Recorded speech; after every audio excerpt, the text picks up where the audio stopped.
नमस्कार, आदाब एंड सत श्री अकाल। आप सभी का सिमरन सिंह की 1-to-1 टॉक में स्वागत है। जैसे कि आपको याद होगा, मैंने अपनी लास्ट वीडियो में डिस्कस किया था कि जब आप अपने डिसाइडेड चीज़ों पे वर्क नहीं करते हो, तो कहीं ना कहीं आप चीज़ों से भागते हो। And I am the one of the person, one of the example, right.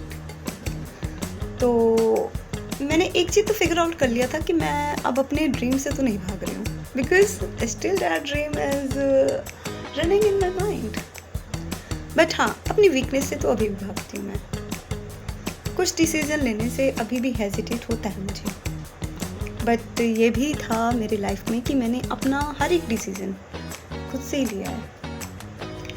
For instance कि जो भी मैंने किया है, मैंने जब एनालाइज किया कि ऑल्दो जब भी मैं डिसाइड करती थी, मैं सोचती थी कि अगर मैं ये डिसीजन लूँगी तो घर वाले क्या सोचेंगे, but at the and they always in my favour. May be in future it will be also. Let me give you an example. जैसे मेरे पेरेंट्स ने स्टार्टिंग से मुझे लोकल स्कूल में पढ़ाया था मेरे एरिया के, then after I sent to another school. The school was fantastic, but मुझे क्या करना है, कौन सा सब्जेक्ट से पढ़ना है, अपनी एबिलिटी को जान के, वो सारा स्टार्टिंग से मेरी खुद का डिसीजन था। मेरे पेरेंट्स ने नहीं बोला कि ये सब्जेक्ट लेके पढ़ो, मेरी सिस्टर ने भी नहीं बोला ये सब्जेक्ट लेके पढ़ो। Let me tell you why. मुझे लगता था कि मैं अपनी सिस्टर के जैसे बोलूँगी, because she is kind of bold and she is really energetic and something different. Means I admire a lot to her. उसका स्टार्टिंग से म्यूज़िक में एक अलग इंटरेस्ट था। दीदी ने म्यूज़िक से अपनी ग्रेजुएशन भी किया, लेकिन मेरा पाथ हमेशा दीदी से अलग था, इवन कम्प्लीटली डिफरेंट। होता है कि आप ऐसा छोटा बच्चा हो कि आपको सपोर्ट की ज़रूरत है। I was like that and she was like I am the one who can do everything by own. तो ऐसा था सीन। इवन जब मैं कॉलेज में गई थी तो दीदी के टीचर ने बोला था कि now after her you are going to be the responsible for it, you are going to take charge of it.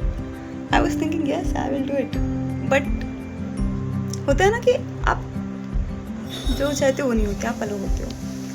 So what I did, मैंने स्कूलिंग से ही अपना सब्जेक्ट अलग सेलेक्ट किया, जो मेरी सिस्टर से कम्प्लीटली डिफरेंट था, मेरे ब्रदर से कम्प्लीटली डिफरेंट था। फिर मैंने ग्रेजुएशन से भी अपना पाथ अलग सेलेक्ट किया, और मैंने जो भी किया, जो भी डिग्री आई, that was completely my decision.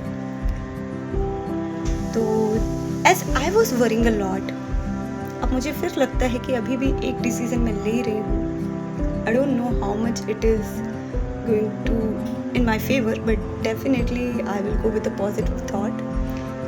So I was worrying a lot about it, like should I do it or not, should I continue it or not, because होता है ना कि आप कुछ चीज़ सोचते हो तो उसका एनालाइज बहुत करते हो, कॉज देखते हो, उसका कॉन्स एंड प्रॉन्स सब कुछ देखते हो। तो ये सारी मेरे साथ थे। तो इसी बीच मैंने अपने रूम की सफाई की, and while cleaning my room मुझे क्या मिला, I got this. This is the book, and the title of the book is How to Stop Worrying and Start Living. मैं अपने फ्रेंड के साथ बुक फेयर में गई थी, तब मैंने ये बुक परचेज़ किया था। मैंने सडन ही इसकी टाइटल देख के मैंने परचेज़ कर लिया था, तो मैंने रीड नहीं किया था, बिकॉज होता है ना कि आप बहुत सारी चीज़ों में इंडल्ज हो जाते हो तो आप उतना रीड नहीं करते हो। ऑल्दो जब मेरा इंटरेस्ट बढ़ता तो वो कंटिन्यू मैं रीड कर जाती हूँ, जब नहीं तो चीज़ें ब्रेक हो जाती हैं। So interest is most important things, I capturing things होना बहुत इम्पॉर्टेंट होता है। तो ये बुक से कहीं ना कहीं मैं सोच रही हूँ कि ये मेरी हेल्प करेगा, ऑल्दो मैंने डिसीज़न तो ले लिया है।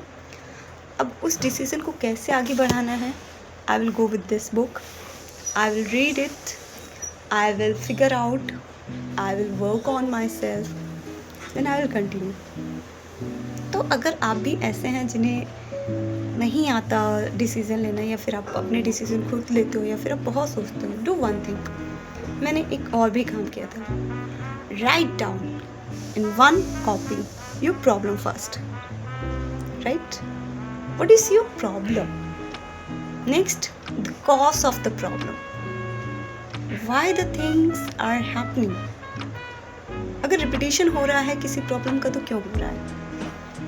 I also did it. मेरी तो सबसे बड़ी प्रॉब्लम ये थी, जो चीज़ें रिपीटेशन पे आती हैं वो थी dependency. I was one of them जो लोगों पे डिपेंड हो जाती है completely. So I try to do everything by my own for everything. If I have to share my things, if I have to do my work, whatever, everything I need to do it by my own. The first decision I took. उसके बाद आप अपना solution भी लिखिए. मैंने बहुत सारी चीज़ों का सोल्यूशन लिखा and one by one I started to work on it. इसका रिजल्ट अभी तो मेरे फेवर में आ रहा है. तो लेट्स कंटिन्यू विथ इट.